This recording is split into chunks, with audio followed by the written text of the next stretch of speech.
Se llama nuevo orden mundial, aunque fuera de las teorías conspirativas es muy sencillo definirlo. El nuevo orden mundial no es otra cosa que la implantación de un poder supranacional, basándose precisamente en esas organizaciones supranacionales que están creadas desde el fin de la Segunda Guerra Mundial, en concreto a raíz de los pactos de Bretton Woods, año 44.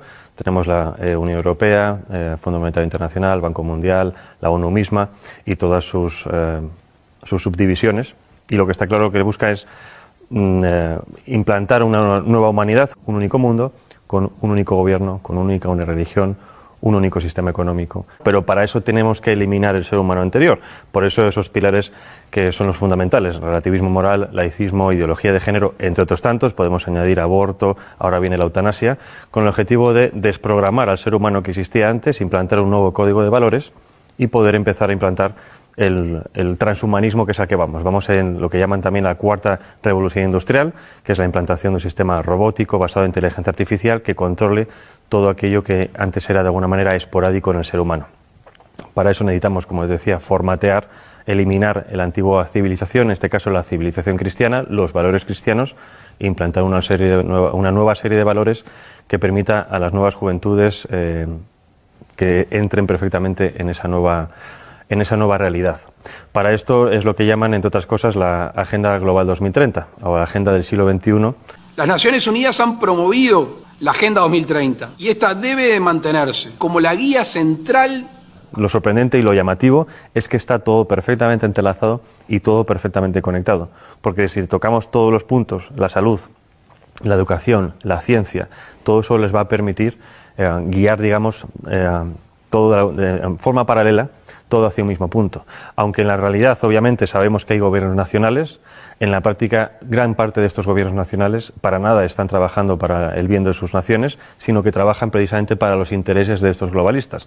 Lo hemos visto con el gobierno de Sánchez, lo estamos viendo en otros países, por ejemplo, también en Iberoamérica. El mundo al que vamos es fruto de una ingeniería social perfectamente planificada y perfectamente implantada. La implantación primero es ideológica. La ideología sirve primero para desestabilizar una nación. Si nos atendemos, por ejemplo, a Yuri Bezmenov, el antiguo agente del KGB que emigró a Estados Unidos y que contó precisamente esos procesos por los cuales se puede desestabilizar una nación, que es desestabilización, desmoralización, crisis y normalización, estamos viviendo perfectamente esas etapas. Hemos tenido una desestabilización, ahora estamos en la fase de desmoralización, que es volver a las naciones contra sí mismas, la endofobia, el odio a nuestra cultura cristiana, el odio a la misma biología, la misma realidad biológica hombre y mujer, para hacer que la población esté completamente confundida y que sea mucho más fácil guiarlas a un nuevo punto. Es la mentalidad de rebaño. Ahora bien, primero es la ideología, segundo es lo demás: implantación social, económica, política, tecnológica, medioambiental, sanitaria, alimenticia. Todo esto está perfectamente diseñado en la página del Foro Económico Mundial. Tienen perfectamente diseñado cuál va a ser el nuevo mundo. No dejan nada fuera. El aborto es algo que está en la Agenda Global 2030, que está incrustado en el ADN de los globalistas y que lo quieren promocionar a todo coste.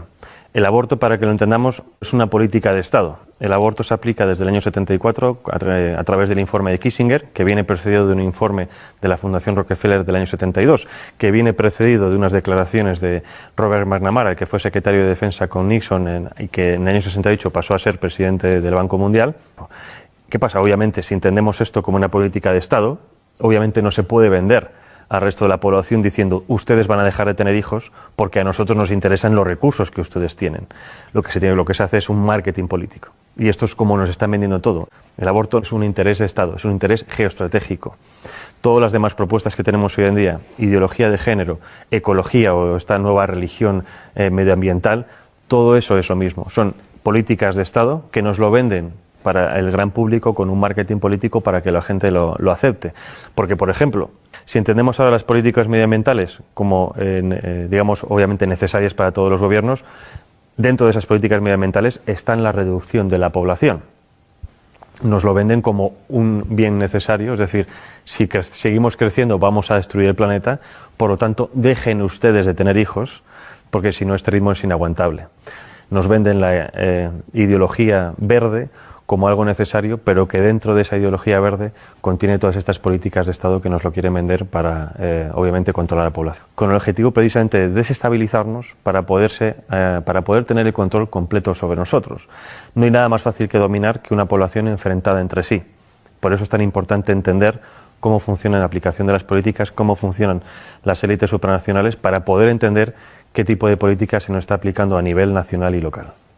El enemigo a abatir por esta élite supranacional o globalista no es otra cosa que el ser humano. Es decir, hay un desprecio absoluto por parte de las élites por el ser humano corriente, no solo en las élites supranacionales, también las tenemos en las élites nacionales. Y obviamente para destruir a esa parte de la población, no en el sentido físico, sino en el sentido psicológico, hay que atacar obviamente sus creencias, sus bases morales. Y en este caso, primero es destruir las naciones y obviamente la religión. Hay un objetivo que es crear una religión única. Es decir, las religiones tradicionales son un escollo para ese nuevo orden mundial, para la consecución de ese poder político. Si eliminamos la religión, estamos eliminando obviamente una vía de escape muy humana que de alguna manera evita que llegues al control mental de las personas. Podremos controlarlas físicamente, pero la religión permite que esas personas se puedan evadir a otro plano y obviamente también contiene unos códigos ético-morales muy firmes que están completamente enfrentados ante los códigos morales que nos quieren implantar. En este caso, la religión católica o la Iglesia católica es el enemigo a batir desde hace siglos. Ya no solo hablo de la masonería, sino de muchísimas personas. Es decir, es necesario hacer caer esa civilización cristiana para poder implantar una nueva civilización. El objetivo en general cuando hablo de la humanidad es el control absoluto de la población, pero no solo hablo de control, digamos, policial, sino control de lo que se consume, de lo que se piensa, de lo que se educa, de lo que se ve. Más o menos yo creo que todo el mundo tiene en la cabeza esta realidad porque es un poco lo que estamos viendo. Nos censuran las redes sociales, nos censuran medios de comunicación, censuran incluso en los mismos colegios y esto no es otra cosa que poner barreras. Entonces necesitan acabar con todo eso para poder tener el control. Obviamente cuando hablo de Soros como uno de los principales promotores de este nuevo orden mundial, lo dejo muy claro, uno de los principales, o digamos una de las caras visibles. Yo creo que si conocemos a Soros tanto, es porque a Soros se le permite mostrarse. ¿Con esto qué quiero decir? Con esto digo que los verdaderamente poderosos están en la sombra. Ahora bien, si Soros, digamos que trabaja en el lado social, quiero decir la sociedad civil, es decir, es un experto en modificación de conciencias. Para eso trabaja en la ventana de Overton. La ventana de Overton es una herramienta que nos permite transformar lo imposible en un hecho factible. Y hay varias fases. Obviamente primero viene la propaganda, la ideología. Para eso se crean y se financian think tanks, fundaciones, asociaciones que generen supuestos documentos científicos, oficiales, estudios, etcétera, de los cuales después se hagan eco los medios de comunicación. Esos medios de comunicación llegan a las masas. Las masas, a base de repetición de estos estudios, estos conceptos, estas ideologías, acaban, si no aceptando como propias esas ideologías o pensamientos, sí aceptándolos diciendo que es algo como ya existe y lo ven por todas partes, es algo que hay que aceptar. Una vez llegamos a esa tercera fase, viene la cuarta fase, que es la de los políticos. Los políticos, obviamente, con el interés partidista de continuar en el poder, se hacen supuesto eco de esas reclamaciones supuestamente sociales y, obviamente, después el quinto, que es la transformación en leyes, la legislación. Entonces, esos 5 pasos es lo que se ha seguido con muchísimas cosas. Tenemos el aborto, tenemos el matrimonio homosexual, ahora tenemos ya ha empezado la eutanasia y el siguiente paso es la pedofilia. Y esto es pura matemática, es ciencia política y siempre funciona. Entonces, si nos atenemos a que esto sirve para aplicar ciertas cosas, ¿qué es lo que ha hecho Soros a nivel social? Lo mismo. Ha financiado ONGs, asociaciones, fundaciones, ha financiado medios de comunicación, ha financiado a políticos e incluso ha financiado a instituciones como por ejemplo puede ser la Unión Europea o el European Council on Foreign Relations, que es la versión europea del CFR norteamericano, que es el principal lobby de la política exterior norteamericana, en este caso en Europa. Entonces, si tienes los 5 pasos o los 4 pasos de los 5 en tu mano, es mucho más fácil modificar la realidad de los ciudadanos toca todos esos palos. Si nos vamos a instituciones supranacionales, ¿cuál es el papel de la ONU, de la UE? Es muy parecido. Bueno, el Banco Mundial obviamente es la gestión económica mundial, lo mismo parecido del Fondo Monetario Internacional a la hora de préstamos. El control económico y los préstamos sirven para el chantaje económico de las naciones. Hay muchísimas naciones africanas que se han quejado precisamente del chantaje económico de dinero supuestamente de ayudas al desarrollo, siempre dependiendo de cuestiones como, por ejemplo, la implantación del aborto, la implantación de la ideología de género, de educación sexual temprana para los niños, etcétera, etcétera. La OMS ha sido fundamental para la implantación de la idea de que existe una pandemia mundial, y si no hubiera sido por la OMS, en este caso por Tedros Adhanom, no se hubiera creado o no se hubiera llamado un confinamiento mundial.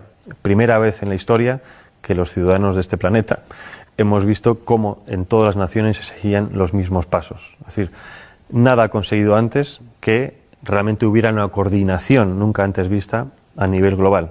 Coordinación que, aunque a nosotros nos parezca mucha, en general ha sido como muy sospechoso, por así decirlo, no sigue siendo suficiente para esta élite. Según ellos, los retos que nos plantean las pandemias del futuro, eso supera por muchísimo la capacidad gestora de los estados independientes entre sí.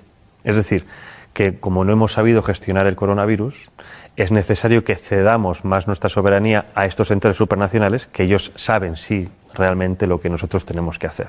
Llevarnos a ese buen camino, a guiarnos como si fueran un dios, porque nosotros como ciudadanos comunes somos demasiado estúpidos para valernos por nosotros mismos. Las redes sociales han sido siempre una herramienta fundamental en el tema de la comunicación, pero como todo avance tecnológico tiene siempre su cara y su cruz. Como todo avance tecnológico nos lo venden que es bueno para poder hablar con nuestros familiares, que están en contacto con gente de todo el mundo, pero el problema, el contrapeso es el control absoluto, ¿no? Ya no solo el control de lo que hacemos, sino incluso de nuestros pensamientos, porque muchas veces decimos cosas en redes sociales que quizás fuera de un ámbito demasiado privado, ¿no? Y eso es precisamente a donde van ahora con el tema de la censura. Han visto que en los últimos años ha habido también una pequeña revolución en redes sociales, dado que cada vez hay más perfiles conservadores, antiglobalistas, más perfiles de gente contraria a los designios de este nuevo orden mundial, ¿no? Y si estuviéramos realmente en un mundo libre, democrático, y esto lo digo para que la gente se dé cuenta de que no vivimos en un mundo libre democrático, la libre circulación de ideas y de debates debería ser una de las principales características de todo sistema. Y estamos justo en lo contrario. Y no justo en lo contrario porque de facto no se puede hablar, porque antes sí se podía hablar de muchas cosas. El problema es que los que son realmente poderosos, los que controlan las cosas, se han dado cuenta de que si dejamos que libremente ciertas ideas circulen, no las suyas, en cuanto a debate, esas ideas ganan o se han demostrado que tienen más peso que otras. Es decir, por ejemplo, con el tema del aborto, ya no hay argumentos científicos médicos, ahora son argumentos puramente sentimentales, ¿no? El derecho de la mujer a elegir sobre su propio cuerpo, porque por eso saben que los argumentos médicos no pueden vencerlos. En cuanto a argumentos, por ejemplo, de información de los medios de comunicación, de cómo funcionan los medios de comunicación, de cómo funcionan los gobiernos, exactamente lo mismo. Se censura completamente aquel que intenta hacer una crítica constructiva o negativa de lo que sea, pero hacer una crítica para avisar de qué está ocurriendo. No existe ese debate de ideas en los medios de comunicación, pero precisamente porque tienen miedo a lo que pueda ocurrir. Porque cuando ha ocurrido que algunas personas han ido a ciertos debates a exponer ciertas ideas, la gente se da cuenta de que hay otra línea de pensar diferente a la que tenían en mente. Y por lo tanto hay otra forma de racionar las cosas.